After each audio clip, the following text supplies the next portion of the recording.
What's the number one reason that you think people cheat in relationships? It's really two questions. We can talk about why people say they cheat, in which case the answer is quite clearly far and away relationship dissatisfaction. And then we can talk more complexly about the suite of pushes and pulls that might lead someone to commit infidelity. And through that, talk about the deeper question of why humans as a species cheat. So this is something that your audience probably isn't familiar with. I'm certainly not well known enough for them to be aware. But I'm an evolutionary scientist, and so I study humans the way other scientists might study animals, right? So when I'm looking at human behavior, when I'm examining a given behavior, I'm thinking about the fitness benefits of exacting that behavior, the ways that it helps the organism. And so there's the shallower surface level why of like, why do people say they cheat? And then maybe the slightly deeper one of what suite of reasons there are in that mix, because obviously everyone's going to overemphasize the socially excusable motivations for infidelity and downplay the less excusable ones. People will talk about many reasons when you ask them. So I ran a study where we found, I believe it was 254 people who had committed infidelity, who had had affairs.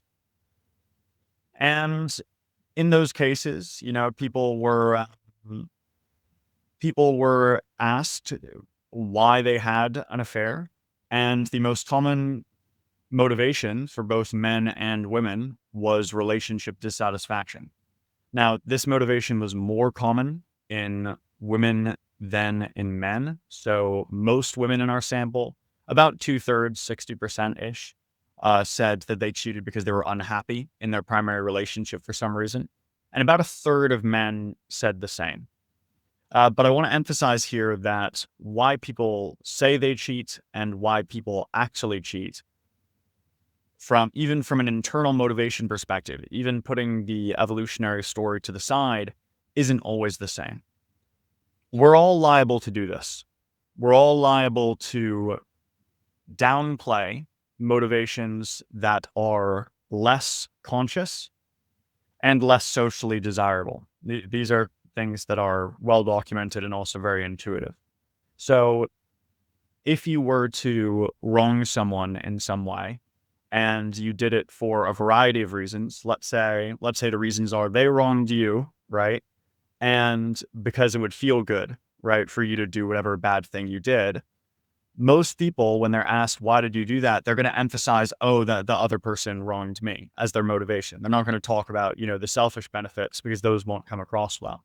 So case in point, very few women in our sample, we're talking like several women in our sample, said that they were motivated by the physical attractiveness of their affair partner, right? So when you ask women, why did you have an affair? Very few of them are going to talk about, oh, the affair partner was so hot, right? And I could, that kind of thing. Like that's not a very socially excusable motivation. It doesn't sound very good. So very few of them are going to say that. But when we actually measured how attracted are you to your primary partner, how attracted are you to your affair partner, most women and most men, although men were more forthcoming about this in their stated motivations, most people preferred their affair partner physically, right? So there's a revealed preference there. And so that gives us some insight, the fact that very few people said that they cheated because they were motivated by something physical, and yet most people preferred their affair partner physically. That gives us some insight into the way people downplay their motivations for doing things. And this is something that we see in the relationship literature more broadly, which is that people in general, somewhat more so women than men, but everybody, not everybody is in every single person, but everybody is in, on average, the population of humans, they tend to downplay physical attractiveness as a motivating factor in their relationships. So, and this is something that will be, again, very intuitive to people listening at home. If you ask, why are you with your partner? Why are you with your wife? Why are you with your girlfriend? Why are you with your boyfriend? Very few people are going to have a conversation about, oh, because they're hot, right? Because they're going to sound shallow if they say something like that. But it's very likely based on what research I've seen that for most people, physical attractiveness is a huge component in terms of at least in terms of whether they begin a relationship with someone, not necessarily why they stay in it.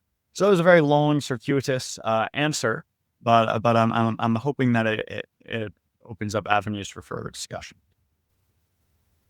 And from my observation, when it comes to infidelity, and if you peel back the curtain a little bit, most of the time the relationship wasn't good. And then the cheating happens, and the cheating, at least in my experience of talking to people, is a result of a bad relationship. And with that said, I know it also happens when things are good. And that's where I think it's really painful for people. Well, What have let's you let's let, learned? let me let me Okay. just I don't mean to cut you off at all, but let me just jump in on that point because I'm realizing that I've probably spoken unclearly here.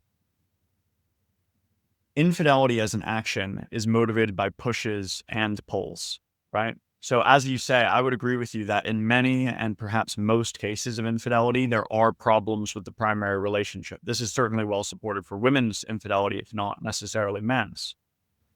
However, there needs to be a motivator, right? Like a pull as well. So you can think of relationship problems maybe as the push, right? As in like the reasons why they don't resist the temptation. But the temptation is caused by other factors. And I would say that that's where we're talking about things like physical attractiveness. So, someone might be going through life and there's always, attractive people that they have the opportunity to have an affair with. And if the relationship is good, then they're not pushed to take that opportunity. But if the relationship's, not so good, well, then that pull becomes less resistible. Anyway, I'll let you finish. I apologize. No, it's all good. Yeah, I totally agree with you, and that makes total sense. I guess what I was kind of getting at is I think where it becomes really painful for people is when they thought the relationship was quote unquote good, and then something happens. I just feel like because of that, it becomes a lot harder to grapple with that. So do you think the same holds true? Like if a relationship is great and there is no, clear red flags in that, do the reasons people cheat, are they the same? I think that once we peel back that motivation, so to say, um, a lot of much less stated things come to the fore. So when we looked at our sample, we saw that when women had affairs, they tended to talk about relationship dissatisfaction. They tended to talk about revenge, meaning their partner cheated first, right? And that was true in many cases. Actually, that was true it was true with quite high frequency, more so in women than men. And they also tend to talk about their primary partner being uninvested, right? That was a common motivation as well. So they tend to focus on these push factors, as you say. With men, there's more of a balance. I would say that men also tend to focus on these pushing factors, meaning negative things in the relationship that are so-called so to say pushing them out. Men also cite relationship dissatisfaction as their number one motivation, but then with men more so than women, you might start seeing things like, oh, the affair partner was really attractive, right? Um, so I would say that if we're going to take all those push factors off the table, if we're going to make it so that the affair is happening, but the relationship is good, I mean, that might not be the most common situation, but I would say that's when we're talking about things like really strong pull factors, like, an exceptionally attractive person offering an affair that is very easy to get away with, especially if there's alcohol involved, right? Something like that. Uh, so this is why you see people. I mean, a lot of the reasons that people don't cheat, not all people. I mean, many people are faithful due to moral and ethical reasons, and that's a very good thing. But there is a subset of the population who's faithful primarily because they don't think they could get away with it. And so sometimes the factors that they need to be aligned are things like, oh, they're I don't know, they're at a conference or, a business conference or something away from their family. And so they feel they can get away with it. Right. And when it comes to like evolutionary psychology, like what you study, um, like why do you think humans are wired to cheat and look for something different other than their primary partner? It's a very good question, and it's a very contentious question. I want to introduce something before we get into talk of evolution. I just really want to introduce an important, very short lesson on evolutionary thinking, because when I lecture on this subject, when I appear on podcasts on this subject, there's a persistent confusion here. So when you are motivated to eat an apple, right? This is an analogy. When you're motivated to eat an apple, right? You're just thinking, oh, apples taste good. I want to eat one. You're just feeling the desire. What you're not thinking about the fact that, oh, millions of years, 65 million years of primate evolution has favored ancestors of mine who enjoyed the taste of fruit sugar and because it helps their survival. And that's why I'm eating the apple, right? So we're very disconnected oftentimes, not always, but we're very disconnected from the evolutionary incentives of our desires. And so when I talk about why people cheat from an evolutionary perspective, I'm really not talking about what people consciously cheat to do, right? I'm talking about the reason that they want to in the first place. Does that make sense? Yeah. Okay, cool. So if we're talking about men's infidelity, the mainstream explanation accepted by basically every evolutionary anthropologist, evolutionary psychologist, evolutionary biologist, basically all of them would converge on one explanation, which is that if you're a male mammal, more mates means more offspring. So for female mammals, it's a little bit different. It's actually a lot different. If a female mammal mates with dozens of males, right, she can still only be pregnant by one male at a time. Whereas if a male mammal mates with dozens of females, those females can be simultaneously pregnant by him. And so there is a proclivity for promiscuity in male mammals in general as a result of this. And it's widely accepted that the reason that male humans would be motivated to initiate affairs instead of staying with their primary partner and being loyal to them is that in our ancestry, males who were motivated to have affairs had this benefit, which is that they likely had more offspring, or they had the opportunity to have more offspring. And so selection, unfortunately, again, I'm not someone who's a fan of infidelity. I don't think it's a good thing to do. Selection, unfortunately, favored males who had less discretion in these matters, let's say. For women, it's a little bit of a different story. And some people think, oh, because women's infidelity is a mystery, right? Then women didn't evolve to cheat or something like that. But that's actually a misinterpretation. I would say that for women, the reason that women's infidelity is a mystery is because there's almost too many good reasons. Now, for the most part, because we can't lean on these quantity hypotheses, because we can't say that women who have more mates have more offspring necessarily. I mean, they could in some indirect ways and in some edge cases, but because we can't say that they necessarily have more offspring, instead of leaning on quantity explanations, evolutionary scholars have generally leaned on quality explanations. So when they think and talk and discuss women's infidelity, they're talking about how they can improve the quality of mates that they have. But there's a debate as to what qualities are sought. So one of these hypotheses was the mate switching hypothesis. And this has ended up in popular culture to some degree. So you may have heard, I don't know if you've heard this, but I've certainly heard it said on the internet, this kind of loose summary of it, which is When men cheat, they're looking to increase the roster. When women cheat, they're looking for a new head coach. Maybe you've heard that, right? The idea being that women initiate affairs because they're unhappy with their primary mate and they want a new mate.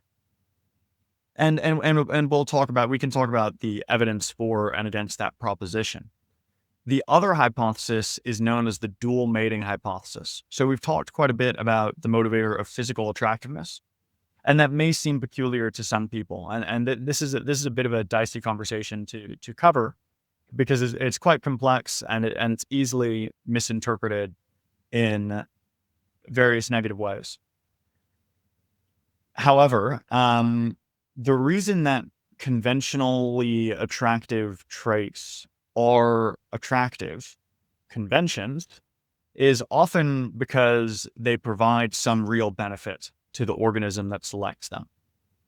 So I'll give a clear example that maybe people won't be super familiar with, because it kind of illustrates how unconscious this is. Like, we look at a face and we don't really know why we feel that it's beautiful necessarily. We might be able to point out some things, but we're liable to be wrong about them. Really, what happens experientially, phenomenologically, we look at someone and we find them beautiful, right? Well, what our brain is doing is it's picking up on really almost countless cues or potential cues, putative cues, to mate quality. So one of these that you guys might not be consciously familiar with, but is certainly influencing your attractiveness judgments, is the whites of the eyes, the bright parts around the color. So most people never think about this, right? They never think, oh my gosh, I love the whites of their eyes, right? No one would really say that. But we've done research on this, or I say other scientists have done research on this, and humans with brighter sclera, brighter areas around the eyes, are perceived as more attractive. Why would this be? Well, if your sclera is red, for example, that might indicate that you have some kind of transient illness. It might indicate that you have high blood pressure. It might indicate some flaw in your eye genetically, right? It could indicate all these structural issues. And so the human brain has evolved to be attuned to issues such as these. So this is all just to say that good looks often signal, quote unquote, right? This is a term that's borrowed from evolutionary biology. Obviously, no one's genes are better than anyone else's. It just means in a fitness sense. But good looks often signal, quote unquote, good genes, right? So genetic benefits, conceptive benefits. Because if you mate with someone who's really good looking, well, they probably have, various cues to health. So that's pretty good. And then also, even if it's not a cue to health, your offspring is more likely to be good looking. So physical attractiveness is to some extent heritable. It's to some extent genetic. And so if you mate with someone who's very attractive, well, then you'll have attractive offspring, and those offspring will have an easier time finding a mate. And so they'll have an easier time. So there's tremendous incentive to mate with good-looking people. Now, humans are not the only species that primarily practices monogamous relationships. Most human cultures allow for different relationships. We obviously practice promiscuity, sometimes polyandry, oftentimes polygyny as well. But the main human mating system, in so much as we have one, the one that most people are doing is monogamy. And there are other monogamous animals that also have affairs. So one of these is the flycatcher, the Iberian flycatcher, which maybe some of you have heard of. This is a very cute bird species. They're black and white, and they have these lovely forehead patches. They are mostly in monogamous relationships, socially monogamous relationships, not necessarily sexually monogamous ones. And the females in this species will sometimes have affairs. And these affairs follow a very interesting pattern, where the male that is being cheated on tends to be less physically robust and less physically attractive looking, right? They tend to have less cues to physical quality than the male that is being cheated with, right? So they tend to cheat up in physical attractiveness, and then they tend to cheat down in parental investment. So they tend to cheat with males who are better looking, but less invested in their offspring. And then the reason this strategy works is because they can take, ideally you might want the best whole package in a mate. You might want someone who's very good looking, very invested, and so on and so forth. But if you can't get both of those things from one person, then you can pair different things from different people. And so in flycatchers, what happens is that the better looking male will the affair partner, let's say, I mean, affair is kind of a funny thing to say, but the affair partner's genes will be paired with the parenting effort of the primary partner. So the primary partner will raise the affair partner's offspring completely unbeknownst to them, right? This is the bird equivalent of Maury or Jerry Springer. This is something that happens there. And so one idea that's pretty common is that this happens in humans. And we wanted to test this hypothesis. And for those of you who have been, listening very, very closely, I think you can already predict what the test would be. If most women's affairs are geared towards mate switching, well, then you'd expect them to cheat with men who are better overall, right? And if women's affairs are serving dual mating, then you would expect them to cheat with men who are better looking, but less good dads, right? Less good dad candidates, right? Less good at less fatherly qualities. And so we tested this. We conducted a pre-registered study of women who had actually had affairs, and we measured their attraction to their primary partner and their affair partner on a variety of different matrices. And what we found was that they didn't tend to cheat up overall, and they didn't tend to cheat up in terms of parental quality. So the mate switching hypothesis didn't really seem true. But what we did find was that they cheated with men who were better looking and less good dad candidates. And so, this is one of the only tests in this sub area, right? It's one of two tests that have put the mate switching hypothesis and the dual mating hypothesis against each other. And I would say it's strong evidence that insofar as we have a primary motivation to cheat, for men, it's obtaining more offspring. And for women, it's obtaining better offspring through the dual mating strategy. So how can people use all of this information and research and science that you just shared to like their advantage so that they can, become more attractive to their partner and essentially prevent themselves from being cheated on? Yeah, so I want to some extent steer away from the idea that it might be, that it might be in someone's control whether they get cheated on. I think that the number one thing would definitely be trying to keep your relationship happy and, get rid of those potential pushes. But that doesn't entail that it's someone's fault if they get cheated on, right? So just because someone gets cheated on, it doesn't mean that they've done anything wrong or that it's somehow a reflection on them or their relationship.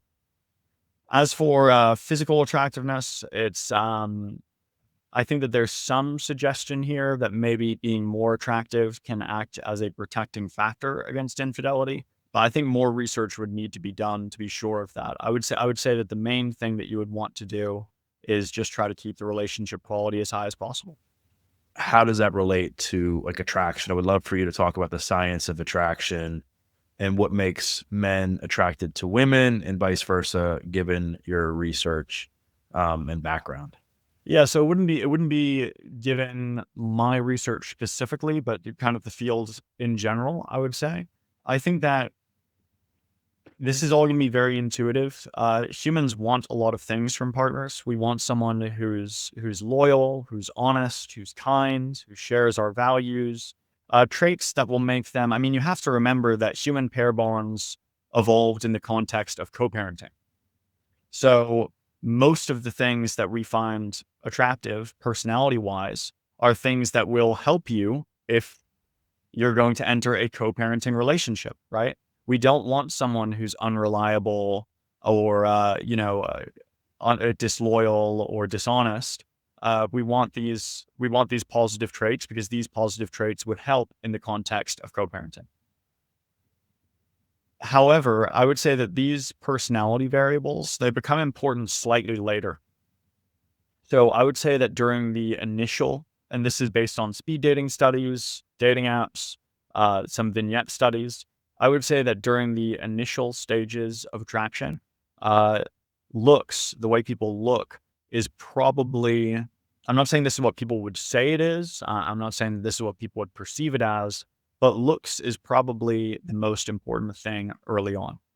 Not later in a relationship, not after you get to know each other, not if you were friends first for years, but if you're just meeting someone and they're trying to ask you out on a date, their looks is going to be a huge factor, right?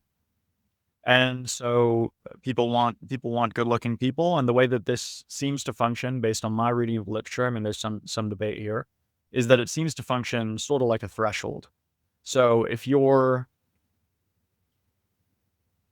good looking enough for someone, then being more good looking probably isn't that important.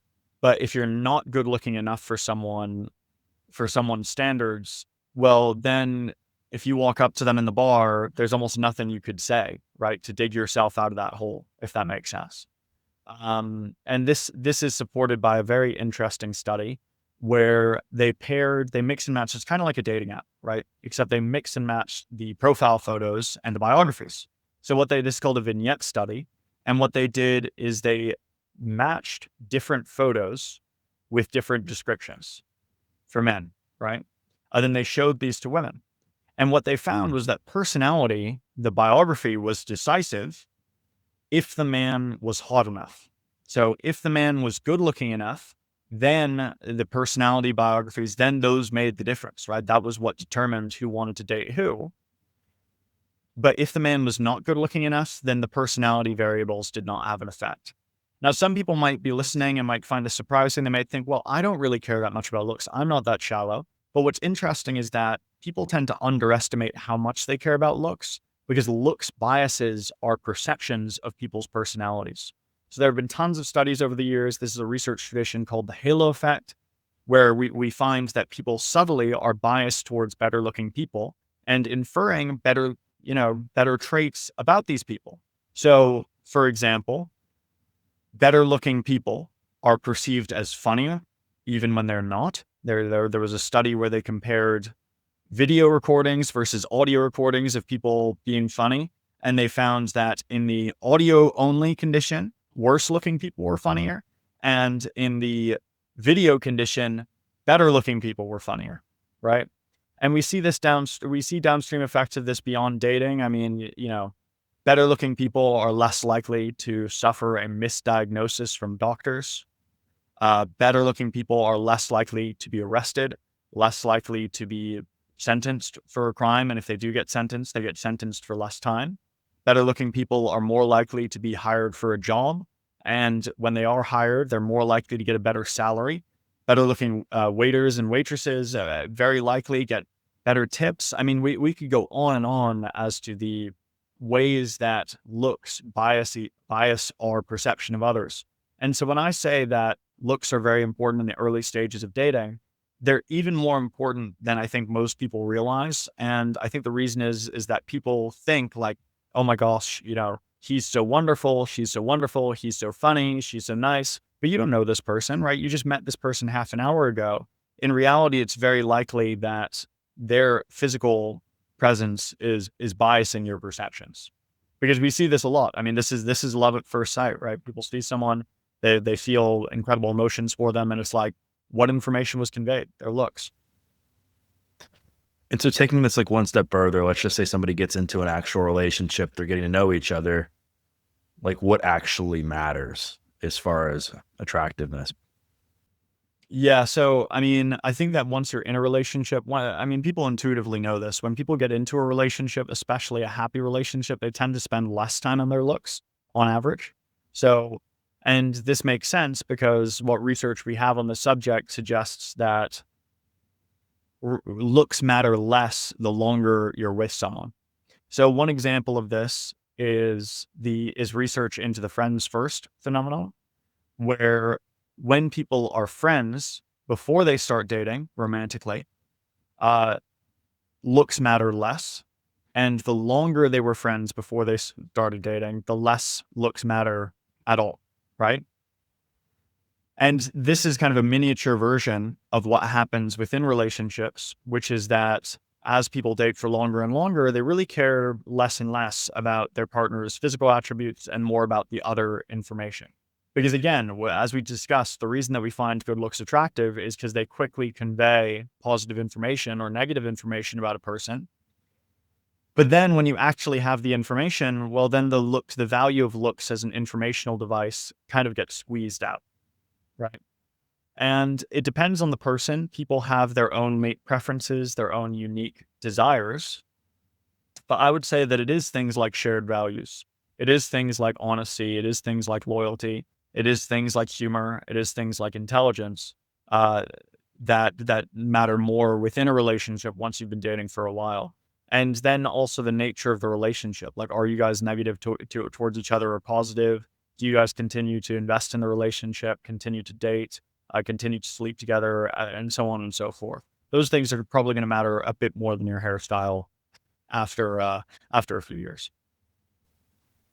And then going back to the infidelity, has there been any research or anything that you've come across where there's blatant signs that somebody might be cheating? Research is an interesting point. Most of this is going to be more anecdotal. However, there are common things that people report when they're getting cheated on. And I'm not going to say anything particularly surprising. I mean, I don't think that you want to be in a position where you guys are checking each other's phones all the time and things like that, or checking each other's location. I think that can get a little toxic in itself. But I would say that if someone is very secretive with their technology, it's very difficult to carry out a full-blown romantic affair without there being evidence on someone's, computer or phone. And so if your partner is becoming unusually secretive about those things, that might be evidence that they're having an affair. Another thing, ironically, which we've been discussing so much today, is if they suddenly take a renewed interest in their physical attractiveness, that might be a warning sign. Because the reality is that as people date for longer, as people are in happier relationships, they tend to invest less in their looks. But research shows, I mean, a study of about 93,000 people in 93 countries found that when people are in the early dating, flirty stage, that's when they tend to put the most effort into their looks. And so if you're with someone for, let's say, 5 years, and they've kind of let themselves go a little, and then randomly they're, going to the gym constantly. They're dyeing their hair, getting out the gray, right? They're spray tanning, all this stuff that they weren't doing before. That might set off some alarm bells because it could be something else. It could be a self-esteem thing. It could be anything, but that might set off some alarm bells because we do have research that people tend to invest in their looks during the early stages of a romantic encounter. And what is an affair? An affair is those early stages. Right. And what constitutes like an affair? Like, how do you define cheating these days? It depends on the research methodology. I would say that within a romantic couple, it is 100% up to the adults in that relationship to define cheating. I mean, some people would define, let's try to get the spectrum here. Some people would define fantasizing about other people as cheating, right? And then other people on the other side of the spectrum, they're in polyamorous relationships where even full-blown sex with another person is not cheating, right? And then there's all the places people fall in between. I mean, I know people who are totally comfortable with the fact that their partner is a very flirtatious person who's, getting free drinks at the bar and things like that, right? Me, I couldn't stand that, right? I would not be able to date someone who had that, right? So I'd be further on the other end of that spectrum.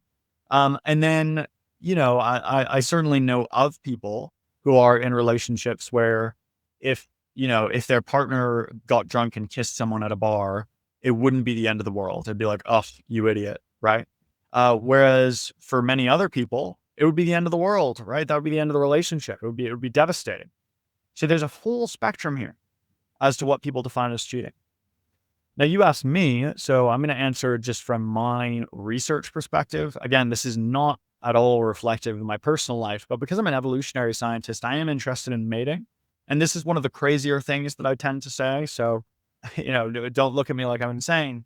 But because we're interested in reproductive relationships, then even something like oral sex would really just be foreplay, right? It wouldn't necessarily be like when we're working with like our infidelity sample, we were asking about, did you have sex with someone else, right? Like, is this like a full blown sexual affair? So something like a kiss would not count, even though socially for most people, that would obviously be cheating. So it depends what level. Again, it goes right back to the start of this conversation. You're asking the question, and it depends what level you're asking it. And I'm not prevaricating when I say that, because I can answer at the interpersonal level, but also at the much deeper evolutionary level. At the evolutionary level, an affair is, penetrative sex, right? That's extra pair copulation, and everything else is courtship. At an interpersonal level, I would say most people would probably draw the line, I don't know, somewhere between flirting and kissing. That's probably where the affair begins. Yeah. And do you think it's possible for people to change? Like, once somebody's a serial cheater, is it possible for them to not cheat? Or is Absolutely. it okay? It's not likely though. So one thing that we see is that if someone cheated in their last relationship, they're 3 times more likely to cheat in their next relationship. So we talked earlier about cues that someone might cheat, and you'll remember that I was quite cautious about saying, "Oh, you can do this to avoid getting cheated on." I think there are some things in terms of partner selection and also partner treatment that you can do to reduce the probability, but ultimately it's a reflection of the person who cheated on you, right? And that's pretty well evidenced by the fact that people who cheat tend to do so over and over again on different people throughout their life. However, there also are plenty of people who cheat on one person, let's say in, a silly college relationship or something, and then never cheat again for the rest of their life. So you don't want to be too judgmental. You don't want to take it too far. But I would say that in general, the folk wisdom of once a cheater, always a cheater, it's good wisdom to live by. It's not necessarily precisely true, but it's good enough. Now, is there any like early warning signs in the early dating where you can kind of spot if somebody's more likely to cheat in a relationship? Oh yeah. I mean, one that has gotten a bit of a bad rap because of its association with some, uh, I think that they would even call themselves. I mean, I'm not sure, but misogynistic podcasts and things like that is how many past sexual partners someone has had. And this is true for men and women in the research. So I'm not making it, a lot of these groups, they'll talk about women a lot when they talk about this, but it's true for women and men. And it's very intuitive. If you take 2 people and one of them loves having one night stands, they love having friends with benefit situations, they love having uncommitted mating relationships, and they just do that over and over and over again for years. And then you take another person who basically goes from, girlfriend to girlfriend or from boyfriend to boyfriend. Well, which of those people is more likely to have an affair? I think it should be very intuitive and very obvious that the former person who likes having lots of casual sexual encounters, is more likely to cheat, because an affair is a casual sexual encounter. So that should be very intuitive. The whole idea that people, get it out of their system, it doesn't really seem borne out by the research. In research on number of past sexual partners, it always predicts or almost always predicts infidelity. There might be one like outlier study, but almost all the research in this space shows that people who like sleeping with lots of people, newsflash, I hope you're sitting down, right?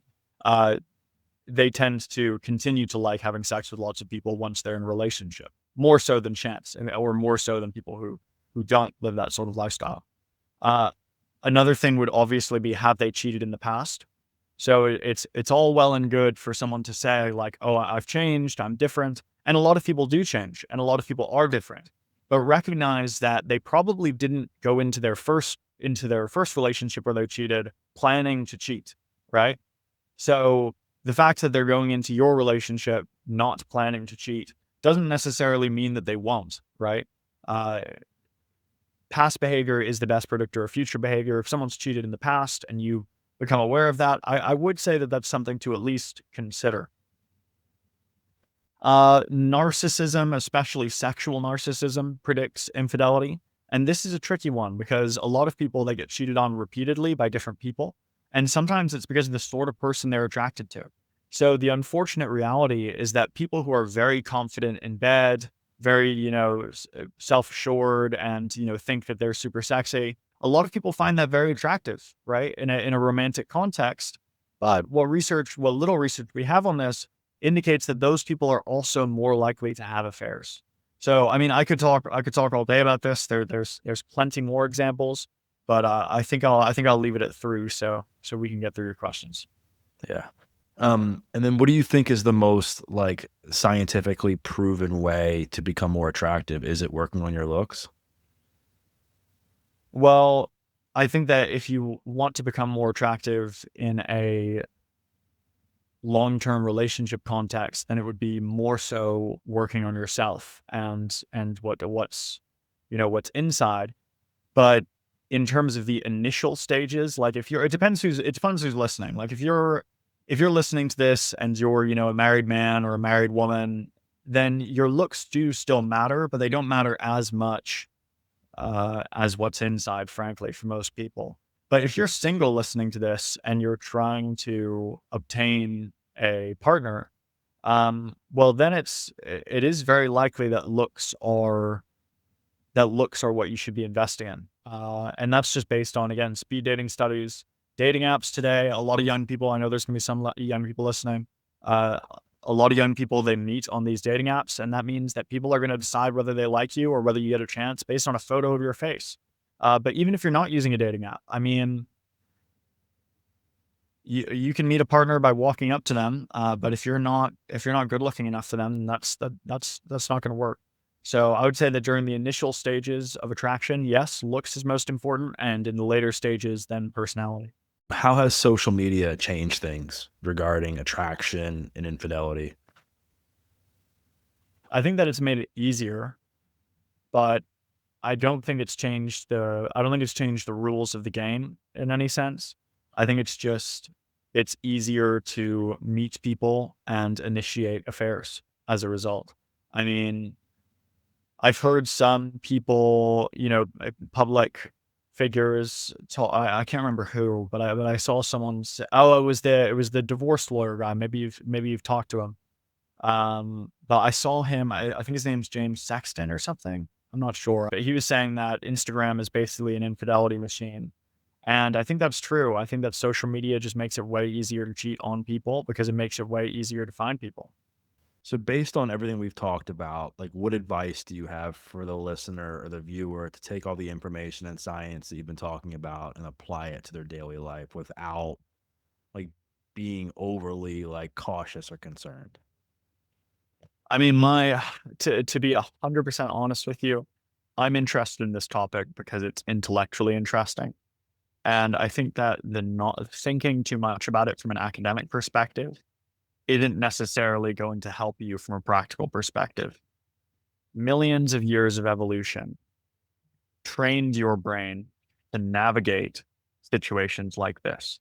Hundreds, or I should say, hundreds of thousands of years, certainly tens of thousands of years at the very, very least, have honed your brain to navigate things like long-term relationships and infidelity, right?